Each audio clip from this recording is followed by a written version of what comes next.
Hi, everyone. My name is Hannah Becker from Becker Digital. Welcome to today's webinar on how colleges and universities can recruit Gen Z students. So thank you for joining us. Just to give you an overview of what we're going to be going over today. So we're going to talk about Gen Z specific attitudes and perceptions of higher education, the value of a degree, the role higher education plays in terms of career development and accessibility. We're going to talk about some key differences between millennials, who previously made up the bulk of undergraduate students in the US, and Gen Z students. We're going to talk about declining enrollment, which if you work in any capacity in higher education, you have probably been hearing a lot about. We'll talk about declining enrollment and things that you can do to increase recruitment of Gen Zers and help your marketing and your recruitment strategies have a viable impact. We'll also look at the unique role DEIA plays in Gen Z student recruitment as well. So before we jump into today's content, I did want to just give you a very quick overview of who we are at Becker Digital and a little bit about my background. So Becker Digital is a veteran-owned marketing agency located in the Shenandoah Valley of Virginia. We were founded in 2015, and we focus our work on government agencies at the local, state, and federal level, and also with nonprofit organizations. We are federally certified as service-disabled veteran-owned small business, as well as SBA certified hub zone small business. And then we're certified by the Commonwealth of Virginia as a SWAM vendor, micro, small, and service-disabled veteran-owned. Our work focuses on communications, graphic design, marketing, websites, social media. We customize all our work to the client and the client's needs, client's audiences, client's budget. Our website is right here at the bottom of this slide. So feel free to check us out and connect after the webinar if that's something that we could be of assistance with. Here's some past performance.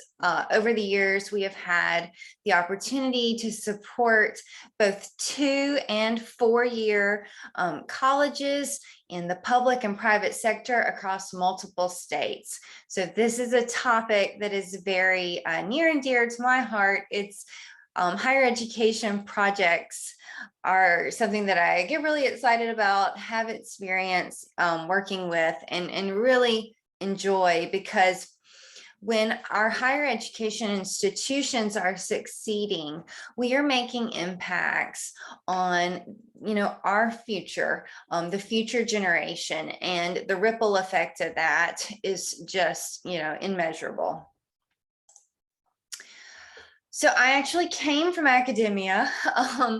I taught computer science, economics, and marketing at colleges and universities all across the US.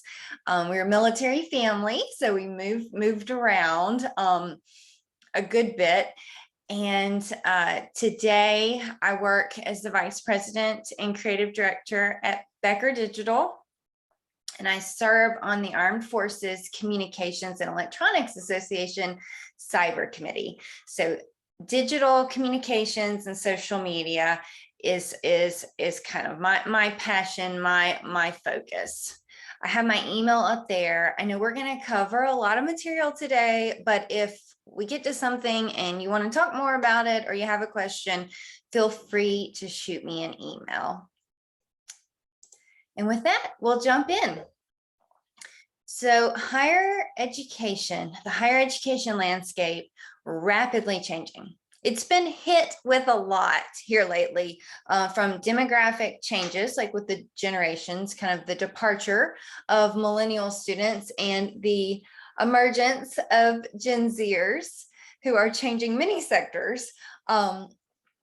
but also with the pandemic. So higher education hasn't been able to really get a break, especially the past 24 months. It's just been a lot at once, and we're seeing the effects of declining enrollment, especially among our undergraduate programs. To give you an idea of this, from 2019 to 2021, undergraduate student enrollment fell by 6%. Right now, we have more than 1 million fewer students enrolled in college than we did when the pandemic began, spring of 2020.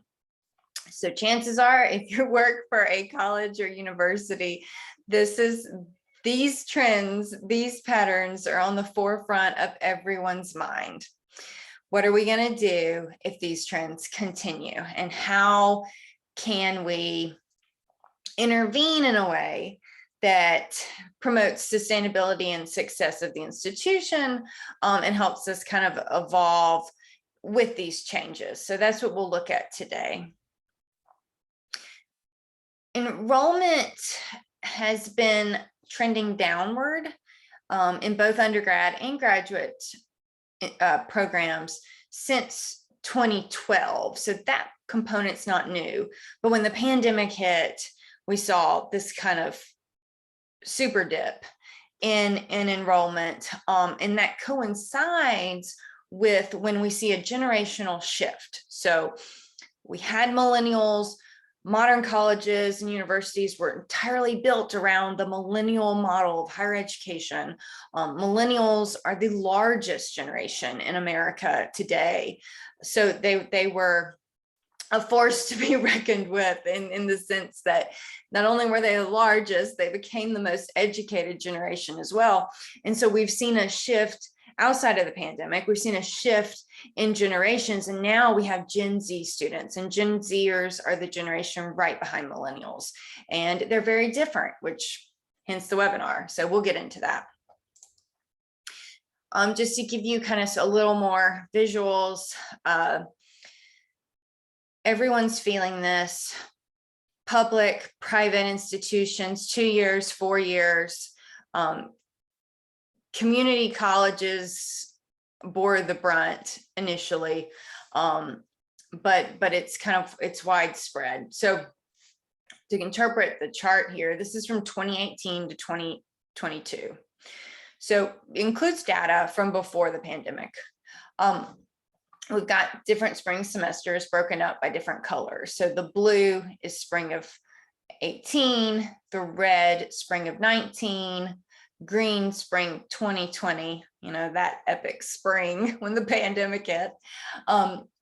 Purple is spring 21, and then the lighter blue spring of 2022. So this is the data of decline in enrollment across all sectors. So we see a downward trend. Public 2 years, especially here, spring of 2021, didn't really recover this year. A little improvement, but not a full recovery. Public 4 year was holding their own until spring of 2022. Private nonprofit 4 years actually they're the only one that saw a little bit of an increase in spring of 19, steady decline. And then the private for-profit 4 years. So these trends are suggesting that there's more going on than just the pandemic causing a decline in enrollment. And I think especially in the heat or the height of the pandemic, not just higher education, many sectors were like any decline in revenue, any decline in engagement, like, oh, it's just pandemic. Oh, it's just pandemic. But the data being collected in the previous slide, that back from 2015, this slide back to 2018, we're seeing downward trends. So this is stuff that we can't afford as higher education professionals to ignore. We're seeing this in terms of, our classrooms are not full. Marketing and recruitment that worked 10 years ago, not working now. So hopefully in this webinar, we'll look at those things in terms of what can we actually do, and give you walk away with an improved strategy for how to approach this massive challenge that is facing the industry or the sector of higher education. So to give you an idea in terms of student characteristics, where we're seeing this decline, so it happened across both full-time and part-time students. Enrollment of women dropped more than enrollment of men. We're seeing, whereas in the millennial generation, women surpassed men in terms of degrees. It was interesting to see this observation that we saw more of a decrease in female enrollment. And then we're seeing kind of a change in terms of like the age demographics. Less folks returning as adults to school. So before we get into how to address it, I did want to look at a little bit more kind of why is this happening? Why is this happening? The pandemic is not, the answer all for everything. There's a little more going on. There's more than a little. There's a lot going on here, and it's kind of a compounded phenomenon. So we see in terms of Gen Zers changes in the perceived value of higher education. And it's not just Gen Zers that feel this way.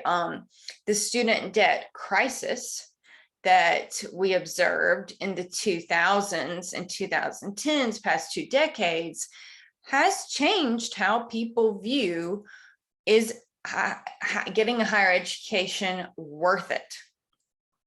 Any news outlet, especially the past few months, you see these horror stories, people with $500,000 in student debt that can't pay it off. And talking about all the ways that this debt load impacts and holds up their life. They can't buy a home, they can't start a family, they can't start a business, all these life milestones that many people view getting a college degree and getting a job post-graduate as graduation is supposed to be the vehicle to acquire those things, buying a home, starting a business, starting a family. But the narrative around student debt is that actually getting the degree is what impeded people from achieving these goals.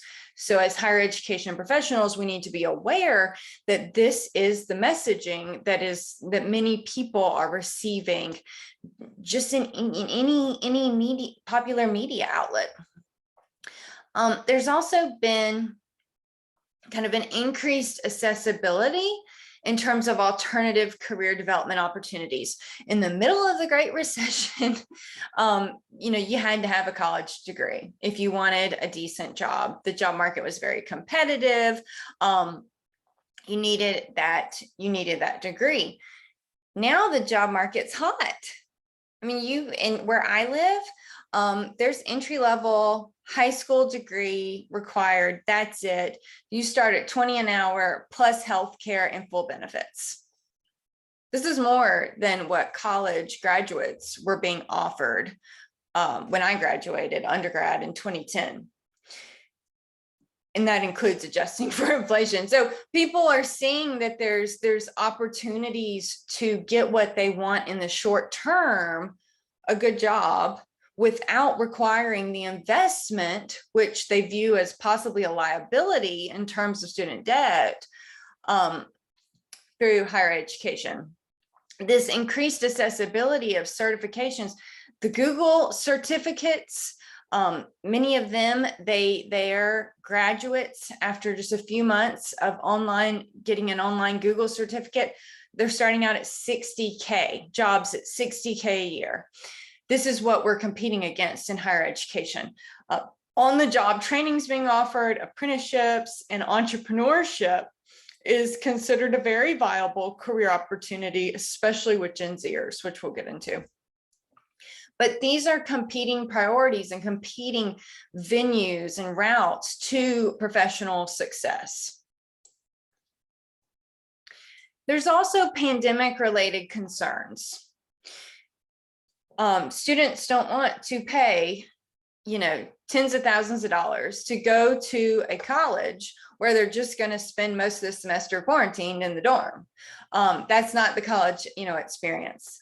Why would they do that? Why don't they just take online courses through Coursera or Allison or any of those online course programs if they're just going to be sitting on a computer locked in a dorm?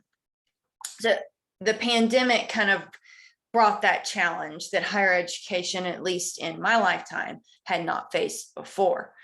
Additionally, we are seeing increase in family caregiving, caregiving responsibilities, including people at early ages, such as children, young adults, your college, undergrad, college kind of target market.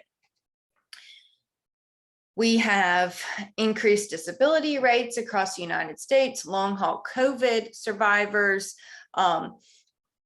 Gen Z is a generation that is, Gen Z and millennials tend to get sandwiched between taking care of their children, small children, and taking care of aging and sick parents while juggling things like a job, school, all of that. So that's something to be aware of. It's a challenge, but can also be a marketing opportunity if your school can be accessible and supportive of family caregivers and communicate that in your outreach. And then also we have generation specific priorities, which we'll look at when we compare and contrast millennials and Gen Zers. So we've got declining enrollment, fewer people going to college, getting degrees. This concerns us working in higher ed, but it doesn't stop there. This decline in enrollment in higher education has a ripple effect across society, across the United States as a whole. People without college degrees have historically had poor life outcomes, higher instances of depression, substance abuse, alcoholism, more demand for social services, more dependence on social services, lower life expectancy, higher levels of divorce. And then also when we have groups or waves of folks without college degrees, we tend to see slower economic growth in those areas, in those regions. So this not going to college kind of trend has, the potential to kind of, reverberate through the entire US economy, and that impacts all of our communities. When we have people earning higher wages, our local economies also benefit. As a business owner, as a small business owner, I'm really concerned about the potential skill gap that may follow Gen Zers not going to college. Becker Digital provides professional services. These services require advanced degrees. All of our consultants have a minimum of a master's degree. This work is not something that you can go, get out of high school, do on the job training.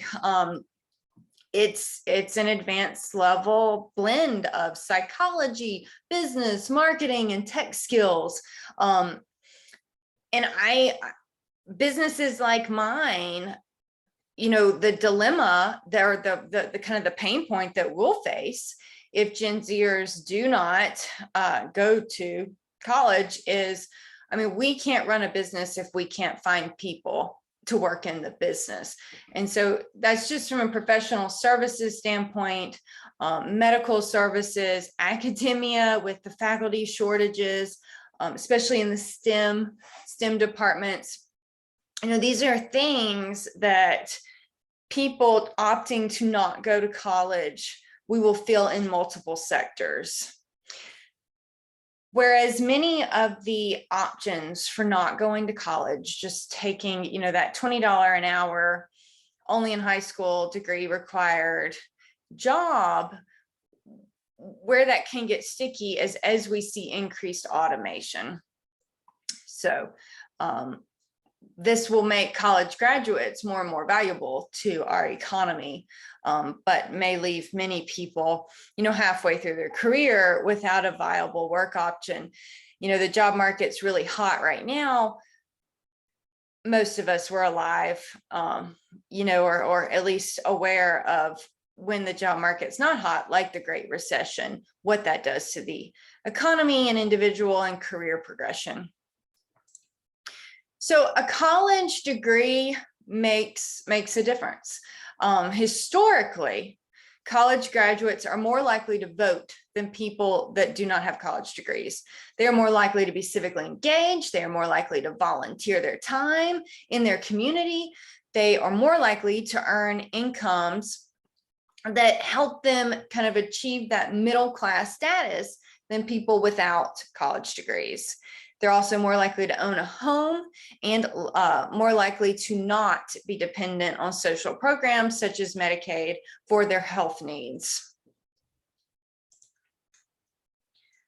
So basically, there's just kind of this trade-off with Gen Zers, what they're thinking, what they're encountering. They're 18, 19, 20. They're trying to plan, what should I do? Do I take the job right out of high school that offers me $20 an hour in benefits?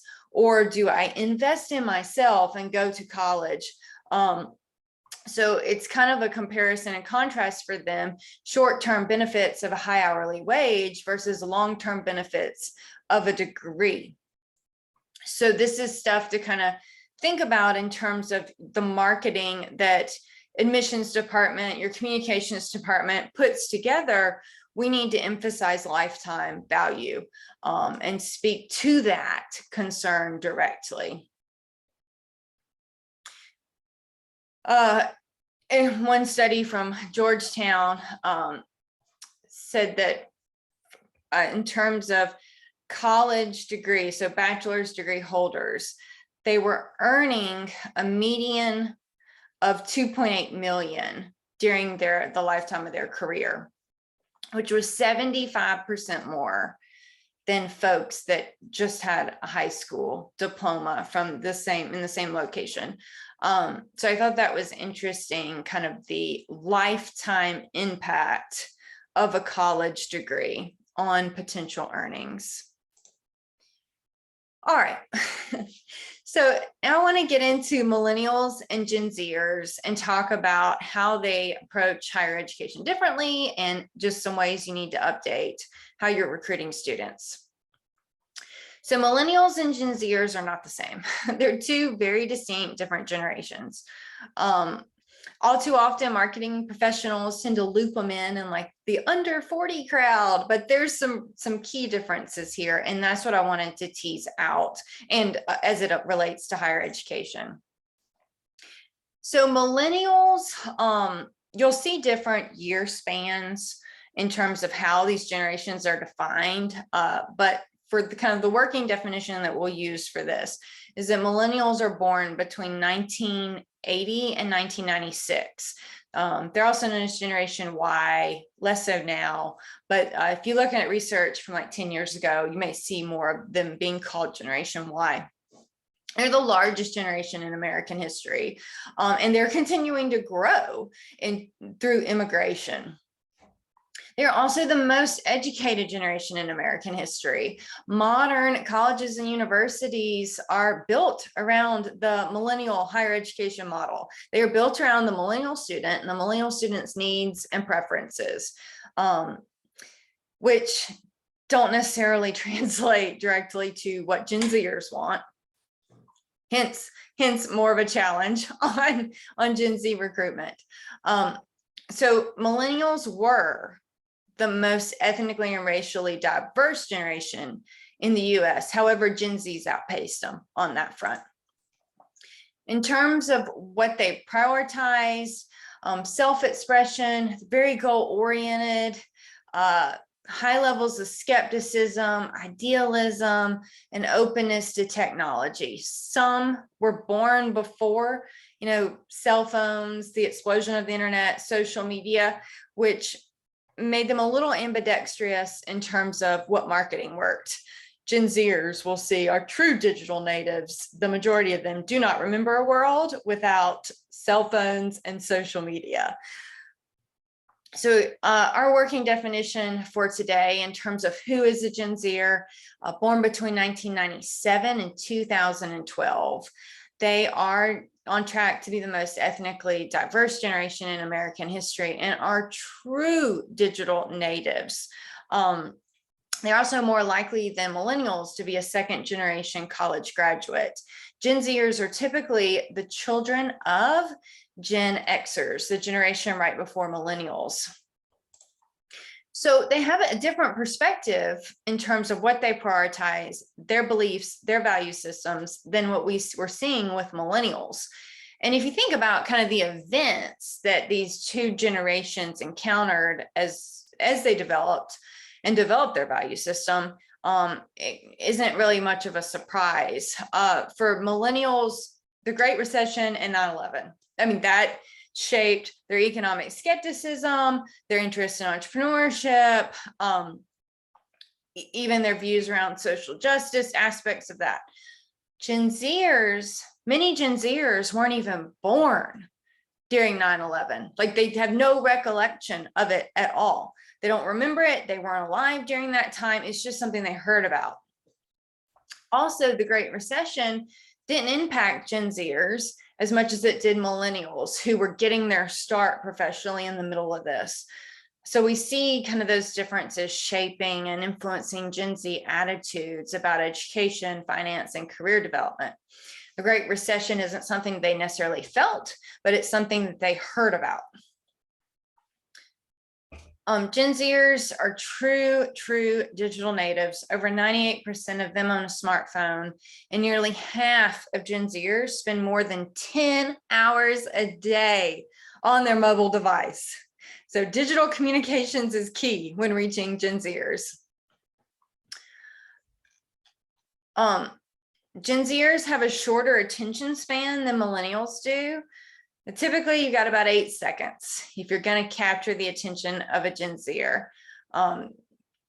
They tend to be independent thinkers, financially responsible, have a very global perspective, very pragmatic and prioritizing of security.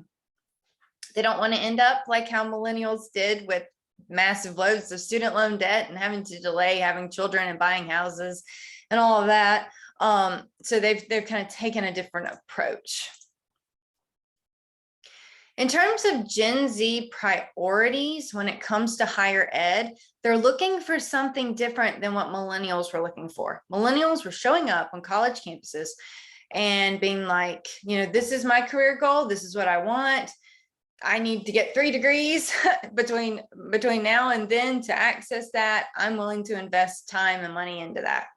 Gen Zers are showing up differently. So they are looking for very cost-effective educational pursuits. They're very, very concerned about costs. They do not want to be stuck with a ton of student loan debt. They are willing to give up campus amenities that millennials said were a must. Millennials are very into, nice dorms, big athletics programs, social events. Gen Zers are like, y'all can keep that. We're just here for education. Gen Zers also really prioritize entrepreneurship. They do not buy in to the work your way up the corporate ladder method that millennials tend to approach the initial part of their career as a wave or as a cohort with. So Gen Zers are very interested in doing their own thing. They're very comfortable doing their own thing, and they want colleges and universities to equip them to do that. And that means offering things like entrepreneurship courses, programs, I teach entrepreneurship at a public 4-year as an adjunct. And it's interesting to me how many students that are not majoring in business, they're majoring in other things, psychology, international studies, computer science, engineering. They want to take the entrepreneurship course because as they're kind of thinking about their career, some view entrepreneurship as a backup plan, like if their dream job doesn't work out. And then others want it weaved in terms of their career. They're not looking for a job in mass. They're not looking for a job to work, 20, 30, 40 years at for a pension. They're open to being more innovative and having a little more control with their own career progression and customizing it. I've taught college now, I guess it's 7 years. So I taught millennials initially, and now I've got entire classrooms of Gen Zers. And as a faculty member, it's interesting to kind of see the generational differences in terms of how they're interacting with education and what their expectations are. One thing that really stands out to me is my Gen Z students are very, very practical. Like they'll stop me in lectures and be like, we know that this is what the textbook says, or we know that, this case study written by some Harvard PhD says this, but is that really how it works? Like they want no BS. They want just like kind of really very, very practical education. They're with everything I'm delivering, they're kind of trying to tie it into their own very customized, very individualized career goals. And so that was very different than millennials, who were a little more just kind of like a sponge. Like, we want all the research, we want all the opinions, we want to wade through this. And Gen Zers tend to be, at least in my experience, a little more academia is academia. How does this really work in the real world with real people? So very applied. They also, they want a customized education experience. They don't want to just be one of 100 students in a program all taking the same courses. They want to tailor their education to their very unique interests. Not so much do necessarily what the world says they should do or study.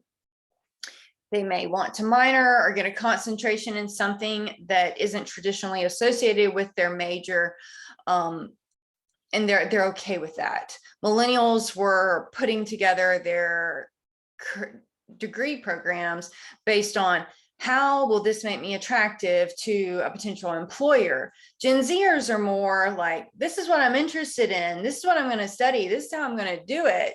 This is how it's going to contribute to my end goals. And I'm pretty sure I can get a job somewhere with it, which the current job market supports that approach a lot more so than it did with millennials in the Great Recession. And then technology is huge. It's got to be there. Technology programs that are technologically kind of integrated, faculty members that know how to use tech, courses that, even if it is in person in the classroom, you have that online classroom kind of option, using technology to enhance that educational experience. Another thing Gen Zers do like is kind of using tech for communication and collaboration with classmates, faculty members, in their research. So ensuring, from a marketing standpoint and recruiting standpoint, your school that has integrated and updated technology, this needs to be kind of showcased in terms of your recruitment. This is the type of investment that Gen Z students, that really appeals to them. So make sure that if that is something that your school has and has integrated, that's something you want to kind of put first and foremost in terms of not necessarily the only thing you're promoting, but definitely ensure that it's in your marketing materials. because that is such a priority. Okay, I wanted to give you kind of some quick and easy ways to implement marketing, Gen Z friendly marketing into your college and university outreach. So we definitely need to have and prioritize digital outreach. Print mailers. I mean, if you're sending that out, that's for the parents to read, because Gen Zers are not going to read that. They're not going to respond to that. They want to be communicated with on the platforms that they frequent.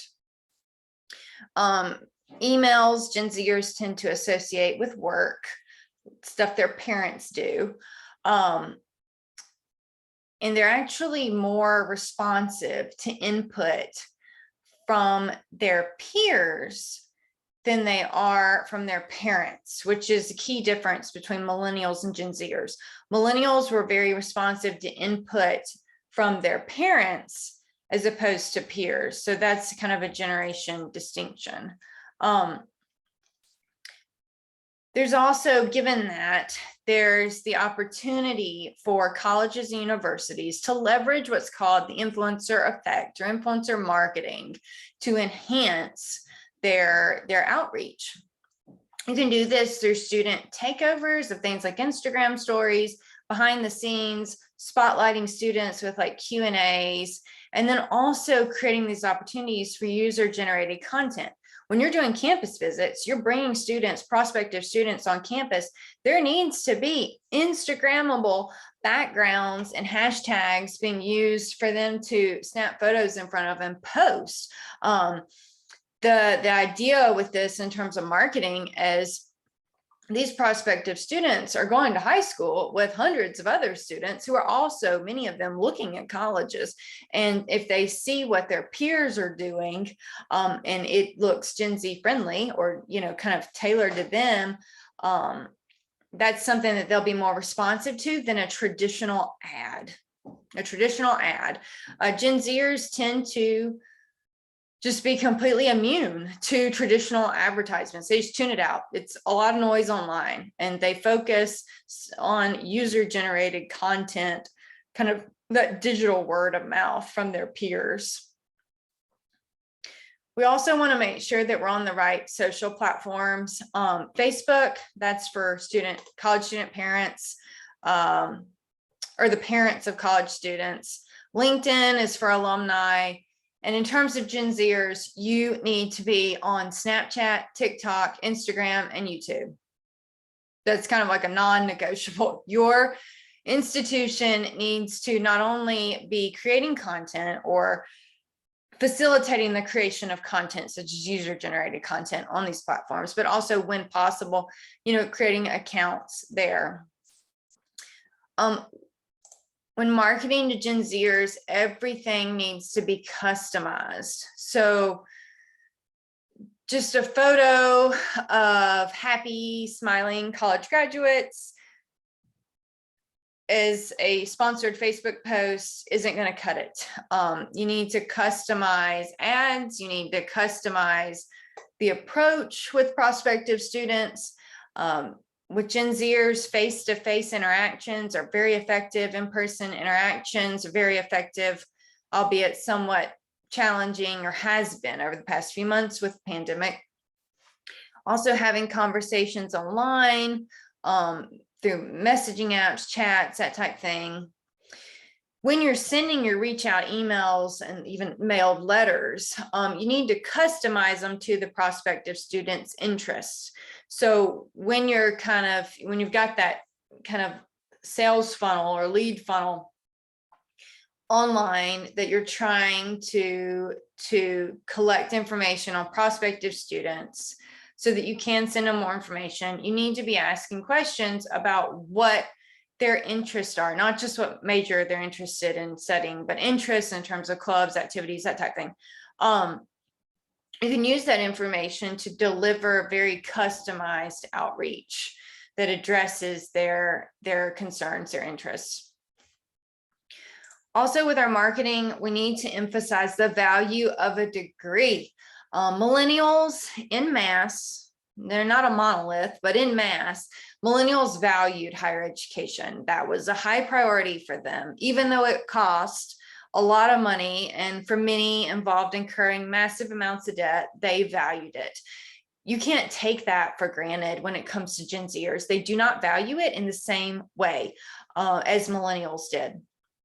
So in our marketing, we want to address these things, like what will this degree get you in terms of lifetime expected earnings? I want to deliver these facts in kind of a clear, concise way. Provide information on expected return on investment. Provide information on the opportunity cost of not getting a college degree. Highlight programs that kind of yield higher ROIs for graduates, and or ways to kind of defray some of the costs of getting a degree. So just kind of think in terms of a college degree is an investment. It costs money initially. How can we communicate to prospective students, here's where it'll be worth it, and here's how you're going to make this investment worth it. Here's how you're going to pay for it. And just being very clear in terms of here, the financial burden shouldn't be a burden. It's just kind of the cost of access, or the cost of the education. And here's how the money works out in the end.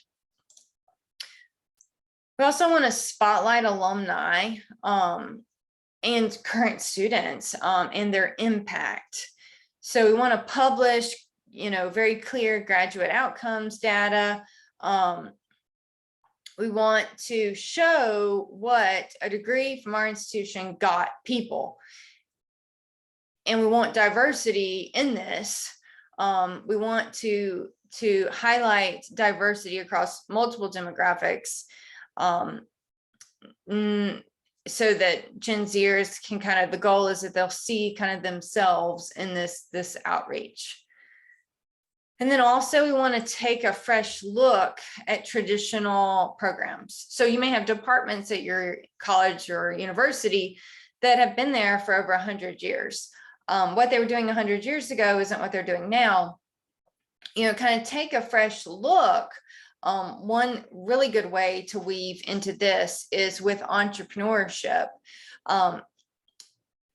Like, for example, your engineering department or your computer science department, given that entrepreneurship is such a focus and a priority for Gen Zers, highlight alumni, highlight students, highlight ways that this program equips graduates to start their own business and kind of do some interesting creative things with their career. Okay, so DEIA, so diversity, equity, inclusion, and accessibility, is no longer just something that HR talks about. It has a lot of implications and applications to marketing, especially in higher ed. So a few things to kind of think about is kind of doing a DEIA audit of your institution's recruitment. So in terms of images, videos, spotlights on individuals, what diversity is there in terms of demographics, and where can you improve upon that? And when we talk about diversity, we're not just talking about race and ethnicity, which is an important part of diversity, but also gender, sexual orientation, religious affiliation, military and veteran status, and disability. These things need to be evaluated and ensure that your marketing materials are reflective of the DEIA initiatives in your organization. Gen Zers are looking for, they're very immune to traditional advertisements. They don't like BS. They are very practical and they don't trust organizations. And so they're going to be looking at your marketing materials in a very scrutinizing, critical way. You really want to make sure that what you're putting out is reflective of your organization's commitment to DEIA as evidence to a prospective student. So this needs to be faculty, your staff, your graduates, your clubs, your organizations, what holidays, your institutions recognizing online, social media, all of these things. Your website needs to be Section 508 compliant for improved accessibility of disabled individuals, these types of things. So I would really encourage you to invest in a DEIA kind of audit of your outreach. If that's something that's new to your department or you need assistance with that, please reach out. Becker Digital can assist. Okay, so just kind of a few key takeaways. So college enrollment in the United States is declining. It's projected that these trends are going to continue to decline over the next few years. It's not just COVID that caused it. There's a lot going on economically, demographically, that's influencing this. Generational marketing strategies can help improve college and university recruitment of Gen Z students. So it's not a lost cause. There's stuff you can do to address this. Gen Zers approach higher education differently than millennials. The way you marketed to millennials is not going to work on Gen Zers. You need to develop a Gen Z specific recruitment strategy. And Gen Z priorities and values should be reflected in your marketing campaigns and materials. And if that's something that you could use support on, please reach out to Becker Digital. There's our references. If you're looking for more information, I know that was a lot and we didn't go in very deep on specifics. If you're looking for more information, go to our website, becker-digital.com, under the resources tab, blog and webinars. Sign up for our newsletter and you'll get emails with new blog posts, webinars. We try to do webinars once a month, blog posts a few times a month. The blog posts, we tend to go in a little deeper on very focused topics. We do have a webinar coming up in July. I believe it's Thursday, July 21st at 1 p.m. Eastern. It's on government social media management tips. So local, state, and federal sector agencies, just what they need to do in terms of modern social media challenges. If your institution is a public institution, this may be of interest to you. You can sign up on our website. The webinar access is free. And our contact information, we're active on LinkedIn, Facebook, Instagram, and Twitter. There's our email and website. If you have any questions, feel free to email me directly. And then also, Becker Digital is very active. I'm very active on LinkedIn and would love to connect with you there.